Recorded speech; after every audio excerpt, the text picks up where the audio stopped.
મહેસાણા જિલ્લાના સતલાસના તાલુકામાં આધાર કાર્ડ થકી મનરેગા કૌભાંડ સામે આવ્યું છે।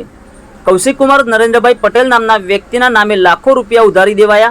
આધાર કાર્ડ મેળવી લીધા બાદ કૌશિકકુમાર પટેલના નામે 1.65 લાખ રૂપિયા ઉધારી દીધા। લોકપાલની તપાસમાં ચોંકાવનારો ખુલાસો સામે આવ્યો છે। જે ખેડૂત દ્વારા જમીન સમતલ કરવા અરજી નહોતી કરાઈ તેવા ખેડૂતના નામે 1.65 લાખ રૂપિયા ઉધારી દેવામાં આવતા સમગ્ર મામલો વિવાદાસ્પદ બન્યો છે। લોકપાલ દ્વારા સતલાસના તાલુકામાં છેલ્લા 10 વર્ષમાં થયેલા તમામ કામ ચકાસવામાં આવશે। નિવૃત્ત ન્યાયાધીશની અધ્યક્ષતામાં સમિતિ બનાવી કામગીરી ચકાસવામાં આદેશ। 10 વર્ષમાં કરોડોનું કૌભાંડ થયું હોવાની લોકપાલ દ્વારા આશંકા વ્યક્ત કરવામાં આવી છે। સતલાસના તાલુકામાં આધાર કાર્ડ થકી મનરેગા કૌભાંડ સામે આવ્યું છે। વધુ સમાચારો અને અપડેટ્સ માટે જોતા રહો online TV news. Suresh Thakor અને ફારૂક મેમણ સાથે। યુટ્યુબમાં સબસ્ક્રાઇબ કરો, ફેસબુકમાં ફોલો કરો અને ઇન્સ્ટાગ્રામમાં ફોલો કરવાનું ભૂલશો નહીં।